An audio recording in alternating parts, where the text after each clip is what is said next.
Bob Sorrentino from Italian Roots and Genealogy. And be sure to check us out on Facebook and our blog and our newsletter and our great sponsors, Your Dolce Vita, Italy Rooting, and Abiativo Casa. And today I have a great guest from the Boston area or the New England area, Jerry Taverna. So welcome, Jerry. Thanks for being here. Thanks for having me, Bob. I appreciate it. No, my pleasure. My pleasure. So we have a mutual friend, Mike Cavalieri. When did you meet Mike? We do. So in person, it would have been back in late September 2023. We kind of coordinated the premiere of his movie about the sulfur mines of Sicily in the north end of Boston. And I kind of spearheaded that whole thing, mainly because it's in my family background. My grandfather was a child worker in those mines, and I think when you have that in your family history, it kind of resonates with you, and you gravitate towards anything that includes that subject content. And Michael's his first independent film, Ritornato, was about going back and finding your roots and all that. Again, very interesting to me because I'm kind of in the middle of all that with my own family history, having family there in Italy and all that. So the second film really resonated again because of the closeness to this with my grandfather. So we brought him into the north end of Boston. We had a fantastic premiere over there in a really cool location in the basement of St. Leonard's Church, which has been there for 150 years. The anniversary is right now. And it was built by Italian immigrants. Just a really, really cool story. So now, did you know from stories from your grandfather that he worked in the sulfur mines? So, great question. My grandfather actually passed when I was a young boy. So the stories all came down through my dad, my grandmother, and my aunts. Many of my aunts are still alive. I have three aunts still alive, my father's sisters, and they still remember a lot of those stories pretty well. Yeah, and that's until Michael really made the movie, I never really knew that much about it. So your one side of your family's from Sicily, right? And how about the other side? Yeah, so my dad's side comes from a small town called Riesi, Sicily, kind of south central, famous for mainly for the sulfur mining economy there. That goes back to probably the mid 1700s. But my mother's family is from Monopoli, which is a small town just south of Bari, right on the coast. Funny enough, I think Michael's wife, her family comes from the same kind of area. Yeah, my mom's family too. My grandparents were born in Torito, not far. Yeah. Yep. So I took a trip through Italy when I was 8 years old. My dad took us for a whole summer through everywhere, you name it, planes, trains, automobiles. We spent a full 3 months there when I was 8. I remember a little bit of it, but not a lot. I finally got to go back about 4 years ago, just before COVID hit, and I took my wife, my mother, and my mother-in-law, and we made a couple of key stops. We visited family and stayed with family, which is what we wanted to do. But my mother has one sister who was left behind in the late 50s. The entire family immigrated to Boston, actually to Utica, New York, initially to a farm. They had a sponsor, my grandmother's brother, and that's where he was. And then eventually they moved to Somerville, Massachusetts, just north of Boston. So that's kind of the background. But she had one sister, an older sister, Ada, who stayed. She had just gotten engaged, and she's still there. She's still alive. We stay with her. Beautiful, beautiful woman. And her family's there. My first cousins were in pretty close contact. Periodically we talk quite a bit. So that's kind of the connection, Yeah. So now were your parents both of them born in Italy, or were they born That's here? right. They're both born in Italy. Oh, cool. Both parents came over. My dad came over when he was about 16, 17, right to Boston, landed in South Boston, actually, which is where the people from the community had already settled. And that's typically how I think it's done when, you're looking for a place to go and you're in Italy, in Sicily. You go to where you know some friends and relatives have gone and have been relatively successful, so that's what they did. But like I said, my aunt Otter is still there, and she's in her early 80s, mid 80s, right on the coast in that Puglia region, and it's just gorgeous. Yeah, I know. I miss it every time I think about not being there. It makes me crazy. I want to go back so bad. Um, so what brought your parents here? That's a good question. So I don't know that they had a choice. In my dad's case, he was the oldest of six kids at the time. Um, from what I understand, again, my grandfather was someone that worked in the sulfur mines as a young boy, 7 years old or so is when he started working in the mines. To try to, and this is something I try to work on when I have time, but to try to learn more about that history, like how long did he work in the mines? To the best of my aunt's recollections, he worked in the mines until, throughout his entire adult life until he eventually immigrated to Boston.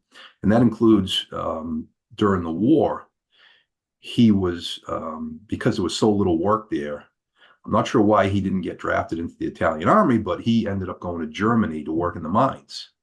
Hmm. Not sure which mines, probably the coal mines, maybe. But, so he was in Germany during the war. My grandmother, who was just a phenomenal influence in my life, she, extremely strong woman, obviously independent. She had her own fabric store in the north end of Boston. She sold yards of fabric, and people, old women would come in to make curtains and dresses and stuff, and that's what she did. And she's actually pictured in some of the old historic North End books. She was there for many, many years, worked into her 80s. But some of the coolest stories that my aunts tell are really involving during the war. My dad was 5. He was born in 38, so he was about 5 years old during the bombings, and he remembers um, distinctly having to hide under tables during the bombing. But my grandmother was notorious for this story is really cool. She would bake bread throughout the night. She would stay up all night and bake bread because she had a brick oven.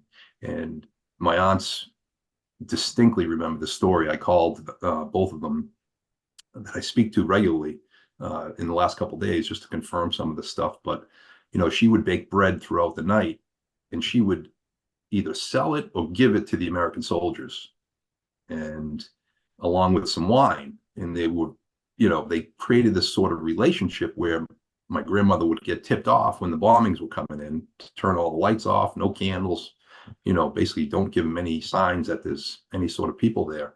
And in return, she would give them fresh baked bread and homemade wine. Wow, that's so interesting. Yeah, my uncle was there. He was left behind, and he eventually came in like 1950 with his whole family. And my cousin told me a similar story where she was, I think she was about 12 or so during the war, and they used to. Torito wasn't bombed, but they could see Bari being bombed, and my aunt would gather up all the kids and run into the fields where they felt, I guess it was more safe. I guess they figured if they were going to bomb something, they were going to, they would bomb the town, but they were lucky. And my uncle never went in.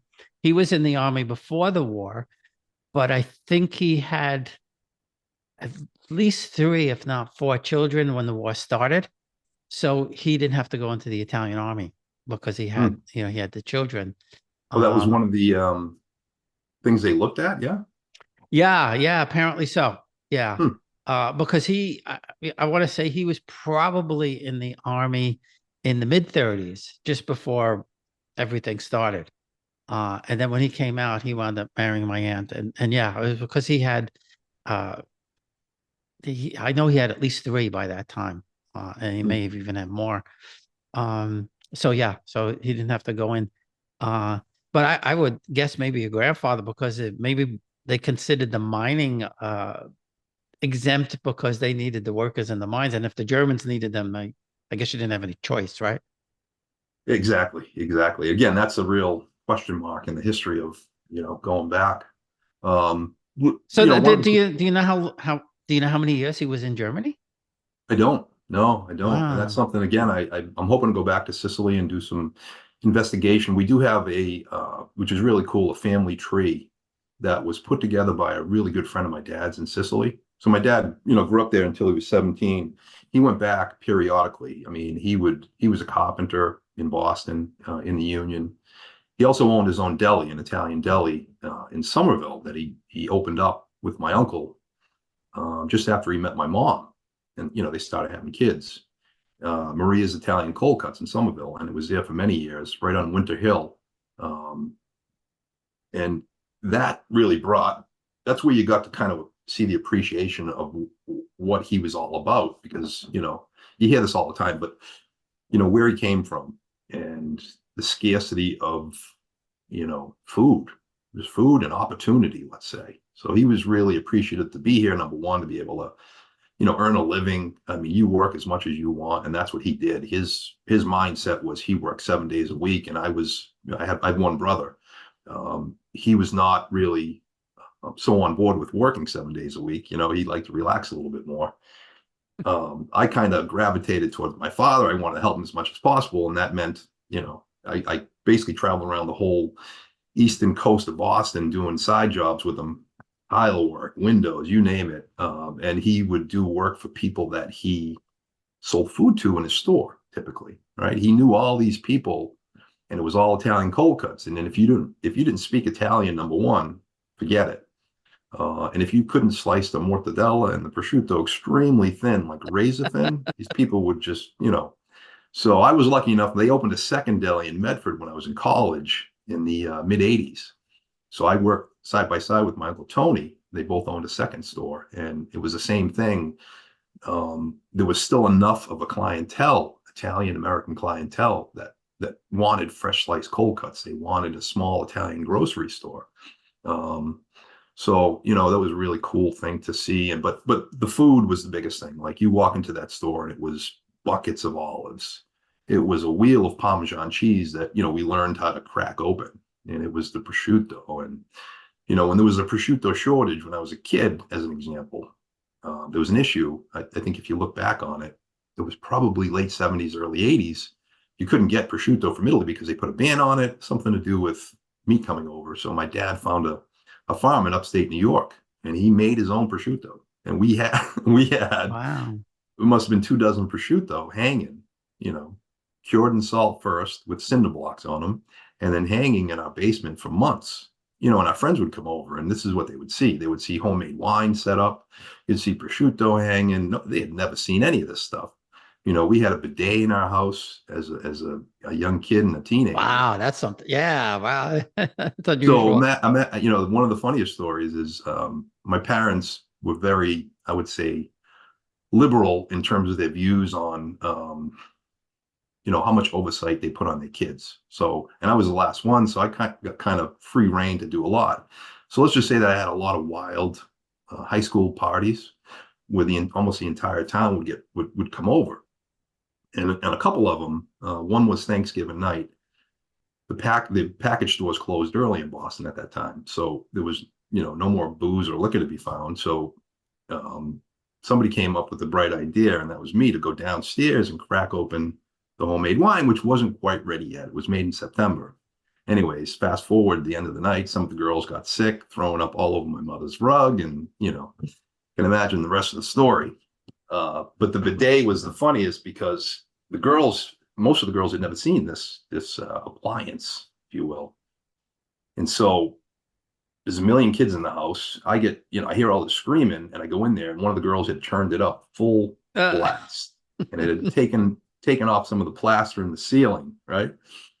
And, the final nail in the coffin in the story is my mother and father walked in just as we're trying to clean up the mess, and there's 8 kids in there, and we'll get towels, and the ceiling's kind of partially destroyed. And here come my parents walking in, but they took it. I couldn't believe how well they took it, put it that way, you know? I would have been dead. I would have been dead. My mother she could find something out of place or a spot on the wall Yeah. from 20 feet away. What happened there? Yeah, it was interesting. Like I said, my parents would often just leave for a couple months. By the time, my brother was a year older, my sister was 2 years older. So by the time I got to about 16, 17, they said these kids are old enough and we can go to Italy now for 2 months if we want to. And that's what they did. And it just, one year she left my mother's mother, to stay with us, you know, from Monopoli, didn't speak a lick of English. So again, one of the funniest stories is I was 16, out drinking too much at a party. I think I had gotten sick or something, and I was taken home by the cops. And so here's this nice police officer, brings me up to the door, and I'm not in great shape. Knocks on knocks on the door, and here comes my grandmother, kind of a large old Italian woman, comes to the door and doesn't understand a word. And the cops trying to explain to her that I, was doing some bad things that night. And she doesn't speak English. So she says to me, Italian, I don't understand. What is he saying, Jerry? And I explained to her, listen, this is it's just an old parking ticket. No problem. It's a simple misunderstanding. And she starts nodding. Okay, great. And the police officer says, okay.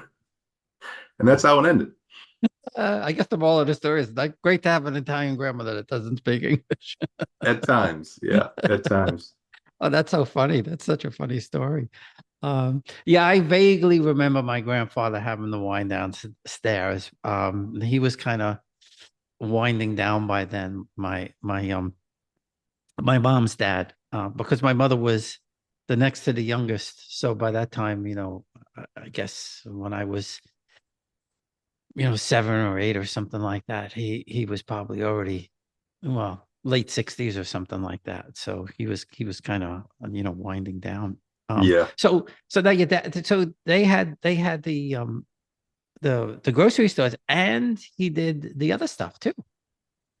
And on the weekends, if he ever had a day off, we were doing projects around the house. I mean, major renovation projects that he would just start, and we did them, and we got them done over time. And just the way he was, again, 20 it was almost like 24/7. He had something going on. It was like he knew, it was almost like he knew he was lucky to be here, and he didn't want to waste any more of his time. Wow. Yeah, that's something. That's something. So now you've gone back to, have you gone back to both Puglia and Sicily, to the hometowns and such? Great question. So I haven't been back to Sicily since I was 8 years old, and that's my next trip. Michael keeps yelling at me saying, "What are you waiting for? What are you waiting for?" But I have 4 kids, so they're all adults now. The last one is in college, so we got about a year or two to go before we're, free and clear to be able to do all the things we'd love to do. Put it that way. So You don't leave them for 3 or 4 months at a time? not yet. Plus, we both have jobs, my wife and I. Well, yeah, that's a. Yeah. So what? So I mean, you're so close to it. I mean, I found out that my dad's first cousins were still alive when we went 2 years ago, which I hadn't known. Um, but for people listening, because I always tell people you need to go to hometown. What is it like when you go back home? So it's a great question. Like I said, I'm really dying to get back to Sicily. I do have cousins there. There's a cousin I have. It would be my dad's cousin's kid, my grandmother's maiden name, right? And he owns a butcher shop in Riese, right on the town square, the piazza. And it's called Olivieri Butcher Shop. And I've been in contact with him, and we've talked on Facebook and stuff like that. But when I go back, I'm looking forward to going there, and I know there's going to be a bunch of people that I'm related to that I've never met before, and it's going to be an interesting time, and I'm looking forward to spending a week there. But that's in my future. 4 years ago, we did go back to Monopoli, and it was it really was amazing. My aunt still has her apartment that she has very close to the water. So we were able to stay with her, my wife and I, my mother-in-law, my mother, swim in the ocean, where my mother swam as a young girl, and all my uncles go back, and you see pictures all the time, but until you're there and you appreciate the place. And then you see old Monopoli, which is an old part of town where they all grew up, and my great grandparents' apartment, they picked it out. They showed me where it was. And, I recorded so much when I was there, and just really appreciated everything. But the food, They have a house in what they call Campania, which is right the countryside, but in Monopoli, it's about a 5 or 6 minute drive from their house. I said, how is this the country? But it is. It's like a big Yeah. open field with the way the laws are set up. They can't have the structure that's there, if you call it a house, has to be for agricultural purposes, you know? So they've got a big plot of land, maybe it's a couple acres, but they can't put up a home unless they go through all these zoning change type steps, if you will. So they kind of enjoy it. They can still sleep there, but it's kind of one big open room or two big open rooms in there. Oh, wow, that's interesting. I didn't know that. Yeah. That's something. So it's almost like uh I guess what we would hear like a campsite with a bungalow or a cabin or something like that. Yeah. Yeah, and it's big. It's probably 1,500 square foot house structure, if you will, but and it has a fireplace and a kitchen and places to sleep and stuff, but it's more like big open rooms, and they Now, put dividers on. so did they farm, back in the day? Were they farmers? I don't think so. My uncle was in the trucking business, so he was on the road quite a bit. But this is I think it was an old family piece of land, and they have olive trees, prickly pear trees, almond trees, and all that kind of stuff.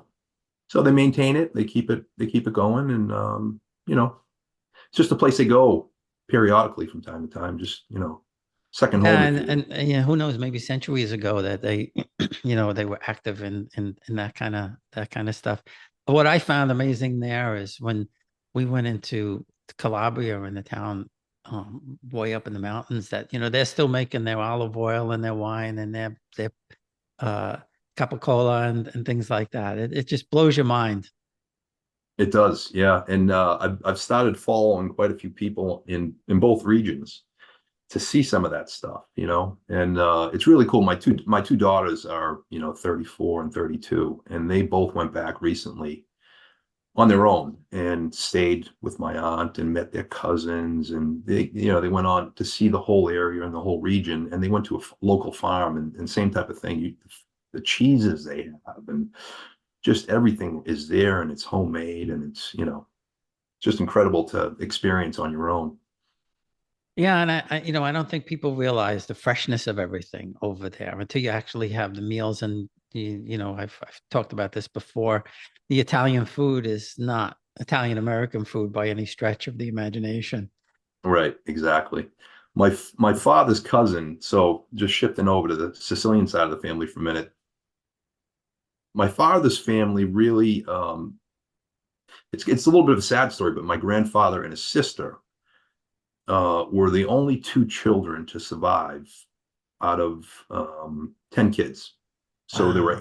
eight kids, and I only know this because my uncle Tony, who passed away recently, he kept a list. He was a fanatic about dates, and he would light candles on everyone's birthdays and the anniversaries of their deaths, and all that kind of stuff. But he had a list of all the kids' names, and so they were born first. My grandfather's sister was born first, then he was born, 1907 time frame, I think. Um, and then after that, there was a succession of 8 children that were born in, again, 1920s time frame, give or take, plus or minus 5 or 10 years. And all 8 of them passed away. Not sure why. I mean, again, that's something I'd love to look into in a lot more detail and research. All 8 of them passed away under the age of about 3 or 4. Many of them as infants, and under the age of 1.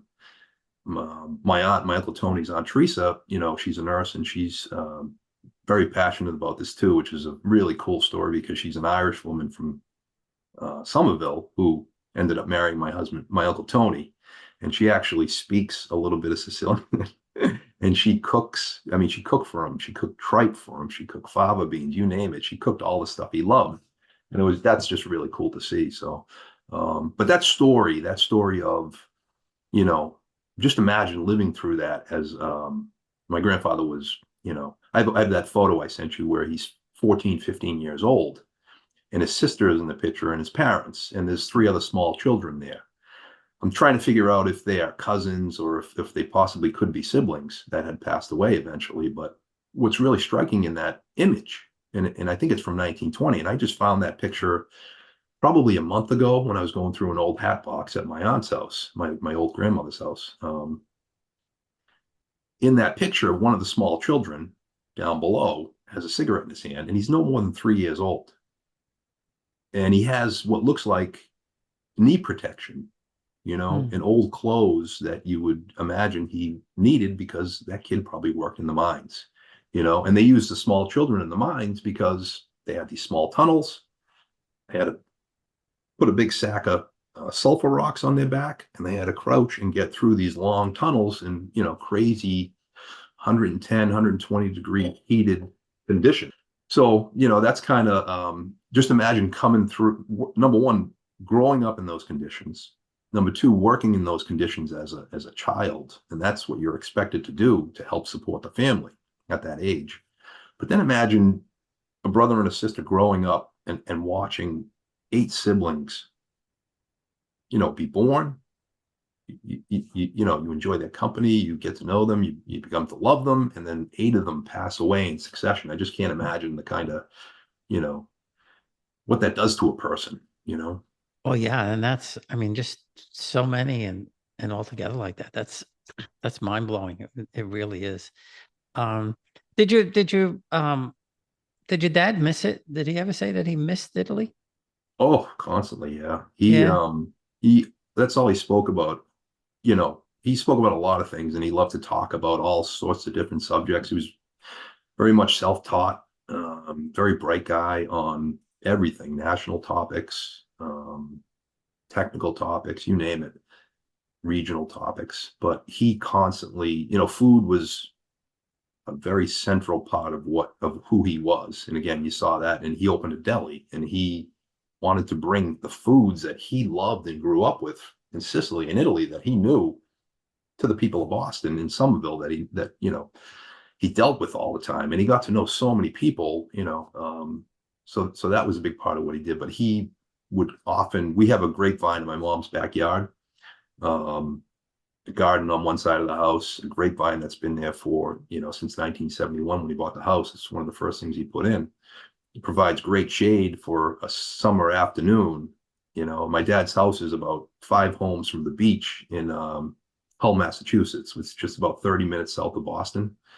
Um, and he would just, all he wanted was to have family and friends around him, enjoy a great meal, listen to Italian music. Literally, that's the only thing that made him happy. And when we weren't able to go over with the kids on a Sunday, for example, it really, you could tell it really bothered him. So when he had that everything around him, you could tell everything all his troubles went away, and he would sing, and he would talk about all these different things. But he often talked about the food in Italy, just how great everything was better in Italy, put it that way. And my wife would joke about that often. Well, I think it is. My wife has some, but I think it. I just love it there. And uh, my maternal grandmother was the same way. I mean, she had 9 children and 23 grandchildren, and that was her life. I mean, like you said, Sunday going over there, and her smile, as more grandchildren showed up, her smile would get bigger and bigger and bigger. Yeah. And that's all. It's as simple as that is all it took. But it's funny. And I know everyone talks about this a lot, but even with my family, my kids, it gets harder and harder to get everybody together on a weekend, and to understand that, hey, listen, Sunday, you really should be putting everything else aside, and we should be having a big meal. So, and I feel a little bit of responsibility in that too, because I have to take the lead and try to, my mom doesn't cook as much as she used to. Phenomenal cook. I mean, just phenomenal.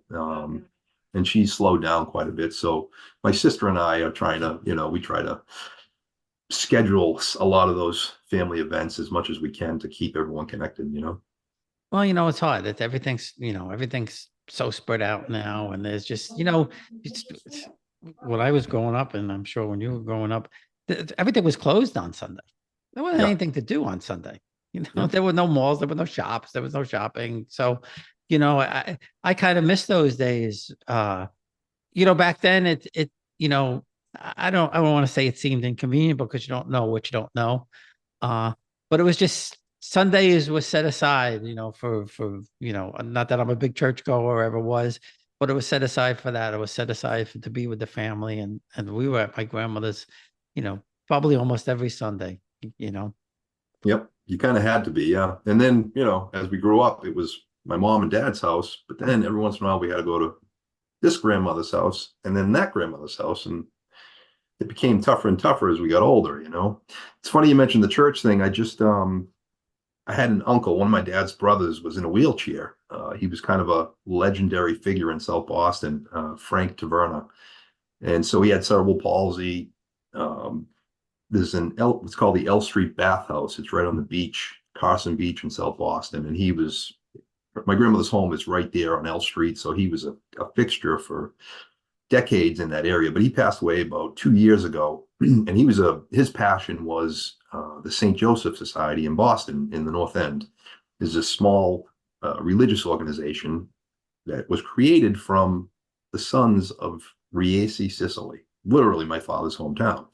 And so my uncle was a past president, my uncle Joe from East Boston. And, over the years, we always attended events, and they had big kind of balls where you would get a whole table and everybody would dress up. That's what my dad and mom did with all their friends as we were growing up. But anyways, long story short, I ended up joining that organization about a year and a half ago. And it's a religious organization. And St. Joseph is, the patron saint of the church, the patron saint of the working man as well. And same with me. I'm not a huge churchgoer, but I've begun to try to improve that, put it that way. Yeah, and I just recently joined the Italian club over here. I don't know why I waited so long, but it's funny because there's a pledge that they open with a prayer, and there's a pledge to the American flag, and there's a pledge to the Italian flag, and it just transports me back 60 years when people did this stuff all the time. Exactly. And the way I look at it, I did this on my own. This was my decision when my uncle died, and I kind of dragged my sister into it because, I knew she would have to do it because of family reasons. She's not super involved, but she does help out quite a bit. And it's good. I think it's just good for you overall, just for all those reasons, like you said. So I think if you lead by example, eventually other people will follow. I mean, it's been a year and a half now, and I think it's trending in the right direction, and to me, it doesn't matter. It's just something I enjoy. I like being around these people. I like the religious aspect of it, to be honest. And I don't know a lot about it, so I'm learning a lot every day. So it's great. Yeah. And, I learned my wife's mother's family is from Shaka in Sicily. And I found out a couple of years ago that there's a huge contingent of Italian Americans that come from Shaka also. Yeah. And from what I hear, Gloucester, Massachusetts, which is the kind of the fishing capital of Massachusetts. There's a famous statue right on the coast there. Tremendous population of Sicilians from Siaka there. Yeah, and they do. I know they do a big thing every year in August. I keep promising Tommy I'm going to get there, but it's so hard to get there. It is. But one of these days I'll get there. But yeah, they apparently, I forget what they call it, but they have like a flying angel or something like that comes down, and then all of that kind of stuff. And it's a big deal, and it's, and that's the one thing that, when you're in Italy, there's all that stuff going on all the time, and my mother's town, and I don't know if all of Puglia, it's just this town in Torito, but they have the Baker's Night. And it's the 23rd of December. So, I don't know the whole story, but I'm guessing, well, the bakers probably baked for day before, Christmas Eve, so they could, relax on Christmas or whatever. But it started out with somebody shouting in Barres, like a loud, boisterous kind of guy. And I said to somebody, I said, I envision my grandfather being there and being part of this. And he said, of course, the whole town would turn out. 100 years ago, when your grandfather was in his 20s, that's what they did. Everybody was there. And when you see that, I get goosebumps. And when you see that kind of stuff, it's hard not to feel connected. Yeah. Absolutely. Can we talk about the language a little bit? That's one of the Yeah, things sure, that sure. Yeah. to me is fascinating. When I meet people who, they start to talk about their Italian American heritage, which I appreciate and I love, and I kind of soak it in, right? I encourage it, if you will. But one of the first questions I always ask is, number one is where does your family come from?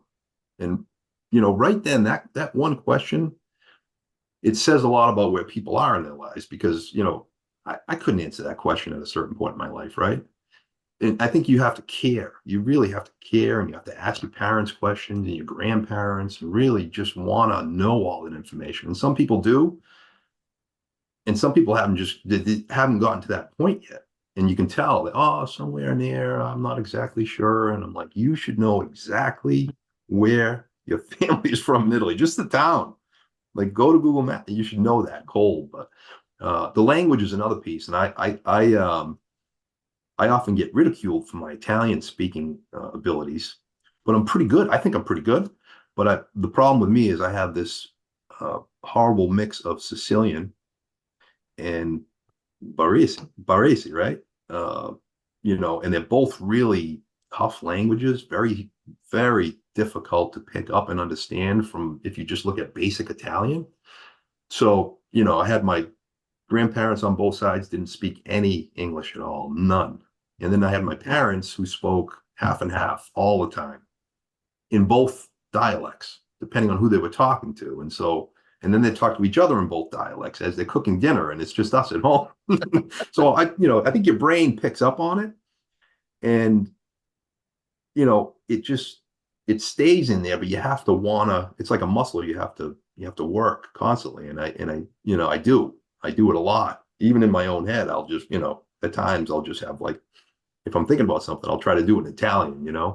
But I'll have conversations with my mother in sometimes one dialect, sometimes the other, just to kind of break her chops. You know what I mean? And she'll give me a hard time too. But anyways, I was curious if you spoke at all. No, I don't. I wish I did. I've tried a few times to learn. I'm trying again. I grew up hearing mostly Barese because that's where we were usually at my mother's family's house, and I thought that was Italian all those years until maybe I was in my 40s or 50s when I realized they weren't speaking Italian; they were speaking Barese, which is different. But my Yeah. my father spoke Napolitan, and my parents used to fight all the time over who spoke the proper Italian, and neither, he was speaking the dialect of Naples and she was speaking the dialect of Bari. And, uh, but, uh, when we were there last year and we were in Puglia, and I asked the driver who was from there, uh, I said, say some things in Italian and say some things in Barese. And it's, not even close. Not even close. No. And Calabria, they, he, they sang this song for us called Amanja Kappa, which is about the goat's head, and it's a whole song about goats and things like that. And I said, could you send me the lyrics? I'd like to try and learn it. It was only a few chords. And when I got the lyrics, I was like, holy cow, this is like no language I've ever seen in my Yeah, life. and again, it's both. Like there's some people I follow in Sicily. There's some friends of my dad that I still am in contact with over there that have helped him out over the years, right? And they've like I said, one guy put together a whole family tree that goes back to the late 1600s, Mm. which is just amazing to Yeah, it's see. great. The Taverna name in that one little small town. He got all the information directly from the church, and he was able to confirm dates of birth and dates of death and marriages and all sorts of stuff. So it's really cool to see. But one of the things I hope to do when I go back is to just dig a little bit deeper and really, understand more. My grandfather, my dad's grandfather, my great grandfather, Rocco Taverna, was a granite cutter, a relatively successful guy at that time. He did some artwork for the church as well. Like I think he designed the altar, and I've seen Mm. documents on that and stuff like that. So that's one of the things I want to go back and see. But that's one of the nagging questions I have is how does a guy like that end up having to put his firstborn son to work in the sulfur mines as a 7-year-old boy? You know what I mean? I wonder Like, if they, you have to wonder if they had a choice or not. Who knows? I'm sure that's what it came down to, Yeah. I'm sure that's what it came down to. But, talking to my dad over the years, again, he was born in 38.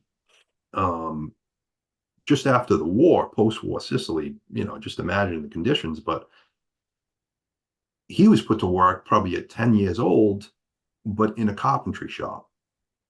And he kind of brought his next youngest brother Tony along with him, I think, at one point. And they were very young boys.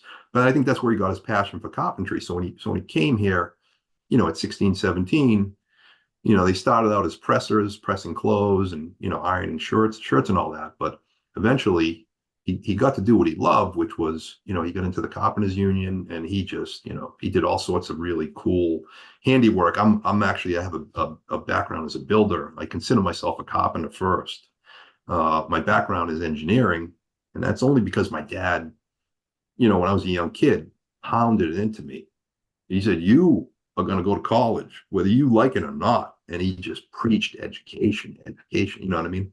He said, "You do whatever you want when you're done. I don't care." He goes, "But you are going to get college education."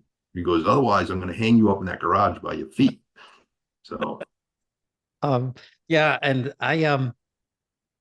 the guy from my hometown, I didn't know him back in the day. He's about 10 years older than me. His family owned a local pharmacy where I grew up. And I believe it was his great grandfather, when he came from Italy, he was in the jewelry business there and in here. He painted on the ceiling of the kids' bedrooms, um, the like microscopes and stethoscopes and medical books, and told the really, kids, "You're going to be doctors."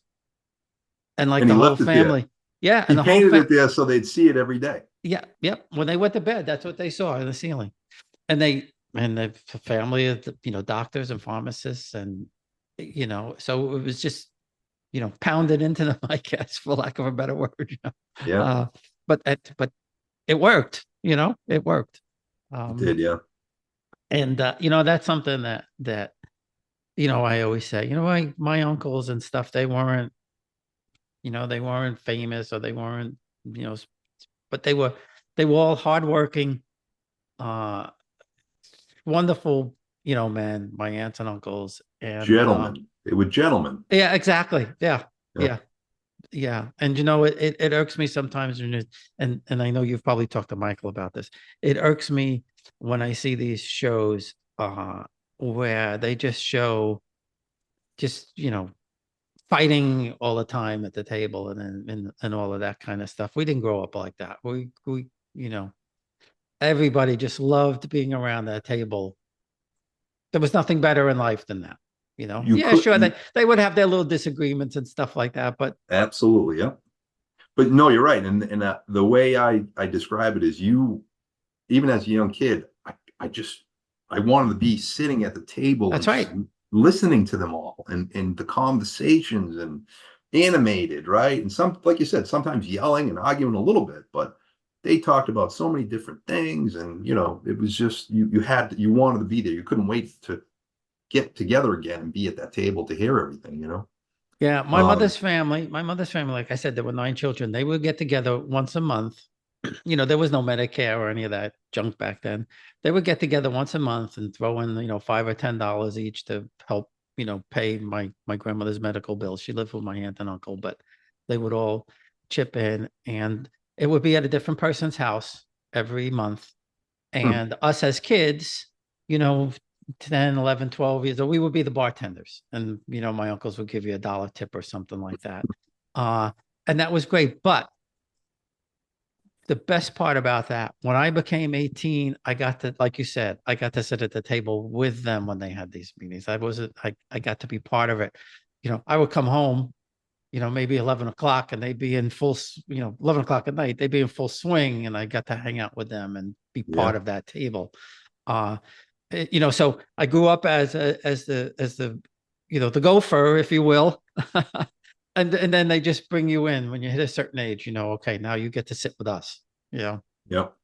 There's a lot of things I really want to touch on, and while we have the time here, but just to wrap up the language piece of it, again, I think it stuck with us when we were I was 8 years old.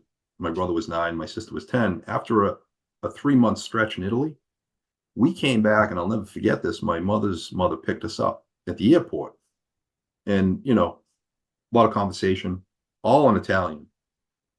And she was amazed at how well we spoke. And of course, I don't remember it that well, but you just imagine you're there for 3 months and you have no choice but to speak Italian with everybody. So, and of course, you lose it over time.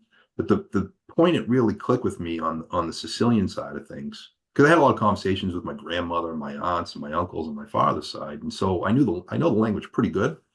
Boy, is it difficult to write, to read, to understand. There's a lot of difficult words, but it really clicked with me when I think I was 16, maybe 17 years old, and I sat down and I watched The Godfather from start to finish, and particularly The Godfather 2 as well. When they go back and there's a lot of conversation, a lot of the Sicilian language in The Godfather is not subtitled, and so especially the scene in the restaurant where he shoots the two guys.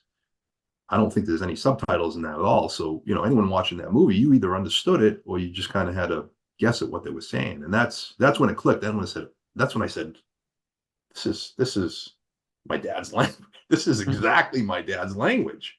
And it's highlighted in the opening scene to The Godfather 2 when the mother's grieving over her son's body, right? And she says in really thick accent, and it sounds just like all of my father's friends, female friends, right? That I've known over the years. She says, figlio mio, figlio, right? And figlio is son. In Italian, it's figlio, right? So those are the very slight differences in the languages. But if you look deeper into Sicilian, it is really difficult. And there's a couple people that are really good at it that have just their whole lives.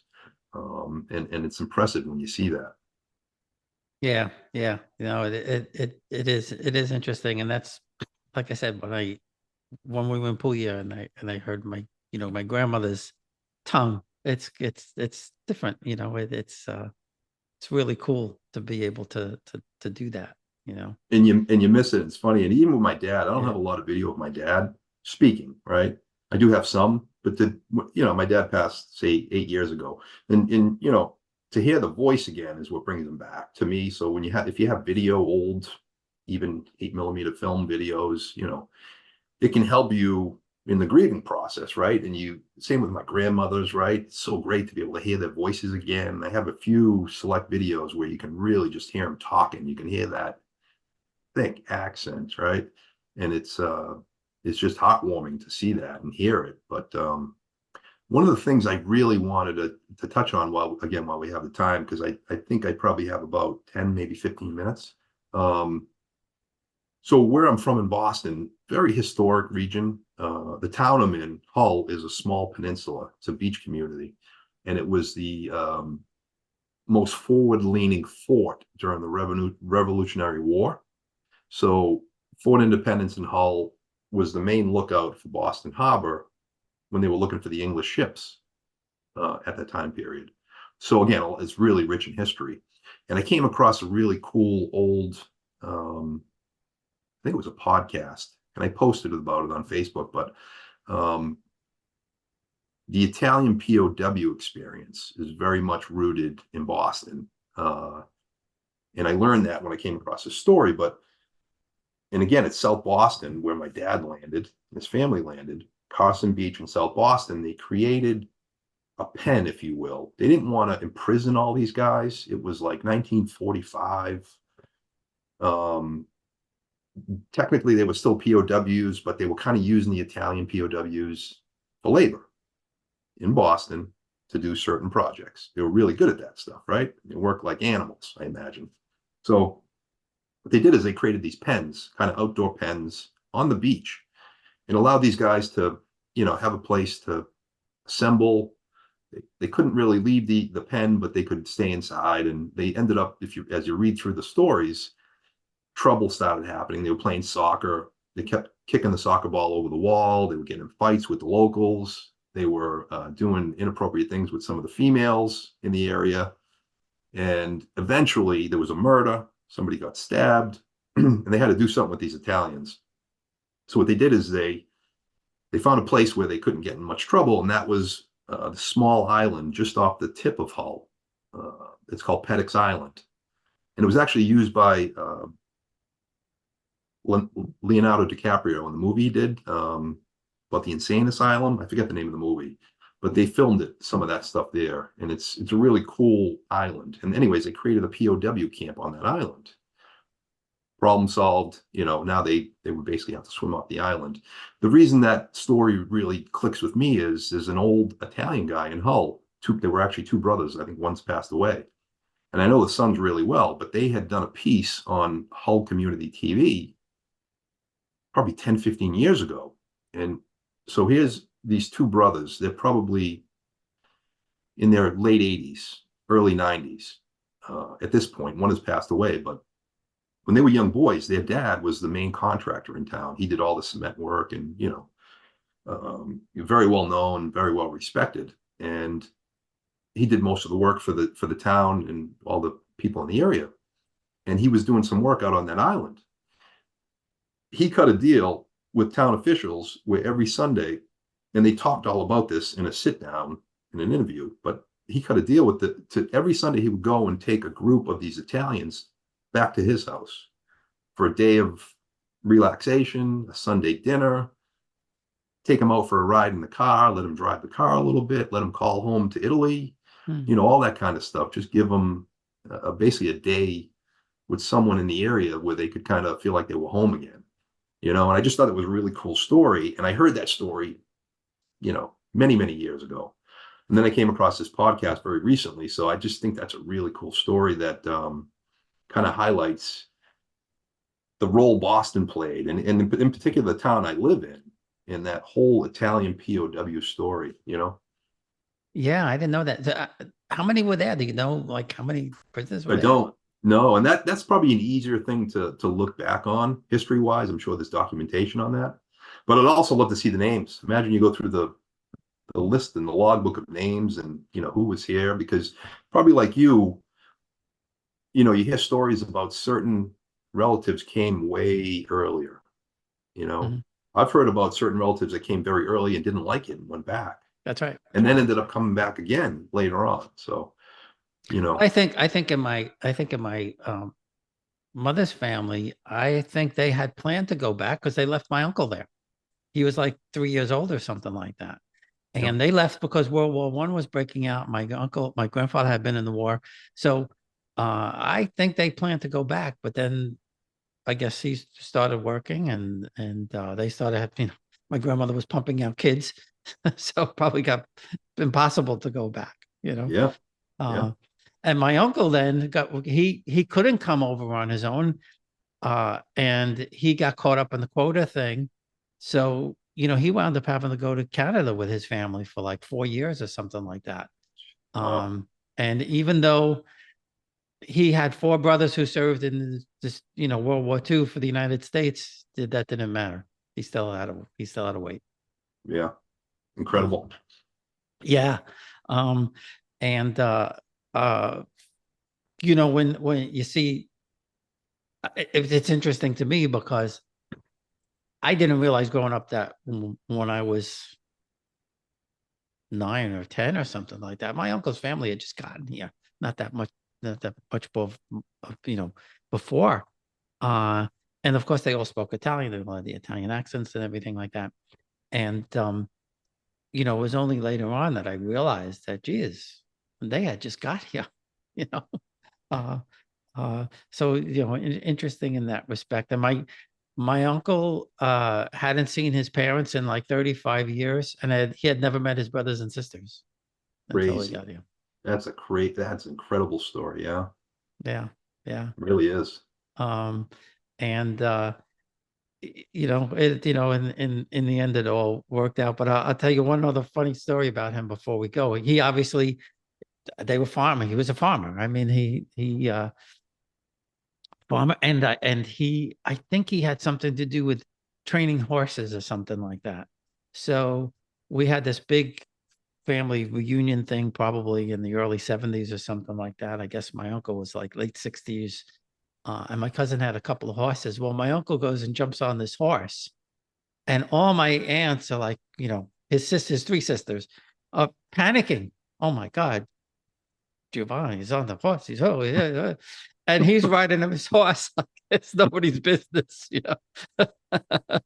So Second they nature. didn't know anything about horses, but he was, he knew horses and he knew how to ride. And it was so funny watching them all panic over. That is funny. And his name was, Giovanni. Never heard him, but going back to the language, never heard the name Giovanni. Juan, that was his name, Juan. That's how they called him. Jovan. Not Yeah. even Juan, Juan. No? Juan. Juan. That's the way they said it, Juan. And my mother's uncle was Uncle Dominic Zimanguch, which What they call apparently him? Zimanguch. Zimanguch. Zimanguch. Zio Dominic translated in Bade is to Zimanguch. So I have an uncle. I think everyone has an Uncle Dominic. Yeah. It's all the same. I have an Uncle Giovanni who's still a lot he's 90 and just north of Boston. But I have an Uncle Dominic as well, and he's in the Boston area. And his nickname, what they call Dominics in the same region, by the way, is Mimino. I don't know if you've ever heard that. Yes, I've heard that. Yes, I've heard several people sometimes from it gets Mimo. Yeah, it gets shortened up to Mimo or Mimi or Mimino, but that's a pretty cool nickname. Yeah, and it's so like I learned this recently, that my cousins always referred to my father as Little Nicky, because that's what my grandmother would call him, because his grandfather was Nicola. And I didn't realize that they would always use the diminutive form for the grandparents. So they would never call my father Nicholas or Nicola in my grandmother's house. He would be Little Nicky or Nicolino, because out of respect, I guess, for the grandparent, they put that diminutive on there, Yep. I learned that my mother's mom, her name was Maria, but I've also heard her referred to a lot as Marietta because her grandmother was Maria. So, they did that. And the names are funny. My legal first name, I don't know if Michael told you this, is not Jerry. No, he didn't tell me that. It's Girolamo. And that's after the custom is my sister was born first. She got named after my dad's mother. Then my brother came. He was named after my dad's dad. And then third kid, I was named after my mother's dad, Girolamo. And there's 5 in the family, all my cousins. Same with Rosa, my grandmother's name. There's 5, 6, 7 Rosas in the family. So, well, yeah, we had Luigi's and Francesco's in my mother's family. My brother my grandfather wanted my brother to be named Ubaldo after him, because he was the first son. And my mother said, I can't, I love you, but I can't name my son Ubaldo. It just, and that doesn't even translate into anything. I know, right? That's a tough one. I've never heard that one. Yeah. And my cousin Joe, who legally, I think, changed his name he was Ubaldo, but he was Di Maria, because he was the second son. And, my mother told my grandpa, well, you have Ubaldo. He's Ubaldo. And he said, no, it's still Sorrentino, supposed to have Ubaldo Sorrentino. Funny stuff. Yeah, so that's the way it was, right? I think when I saw Michael's first film, had come out, and I just started to look into his background a little bit, I think I actually, researched some of this stuff on YouTube and stuff like that. I think I probably came across the interview he had done with you a few years back. I could tell he was kind of a genuine person. And, we've had a lot of conversations. Like I said, we brought him into Boston for the premiere, to bring his premiere of the sulfur mining film to Boston in that location, which was really a unique experience, to say the least. I think he still talks about it quite a bit. But I think he has plans to go back to Sicily really soon. And we've talked about a couple different things, but I've got some ideas from a building perspective. He's got some ideas from obviously the documentary perspective. And who knows, you know what I mean? We might end up doing something at some point together, but at the moment, I'm, my wife and I both work. I'm in the construction business up in the Boston area, so no major changes planned at this moment. I know I'd love to go there and spend, extra time there. My wife and I go back and forth on it. And it's just, it's just a whole different world there. It's like any place else that has its challenges and everything else. But Yep. when you sit on one of these coastlines and the mountains are behind you and the sea's in front of you, and it's just that peaceful, calm way of life. And the food is great. And I just saw that Italy outlawed laboratory created meat. So no laboratory created meat in Italy. They did. Yeah, I just saw that the other day. Yeah, they're keeping with their policies. I think they feel like they're best, and I think they're right. And what's funny is my sister has a gluten allergy, and I joke about it. But we grew up pasta, bread, you name it, right? She never had a problem. And in the last 10 years, 12, 15 years, let's say, she's had a major problem with gluten, like a lot of people, not just her, obviously. But what's crazy is she can go back to Italy, and she goes back every couple of years, and she can eat whatever she wants, and there's no problems at all. Because of the crap we put in everything. That's what it is. I mean, even the milk. Right? Remember, milk used to last 3 days, right? Used to get it delivered to the house. It would be in the little glass, in the glass bottle and all that. Used to last a few days.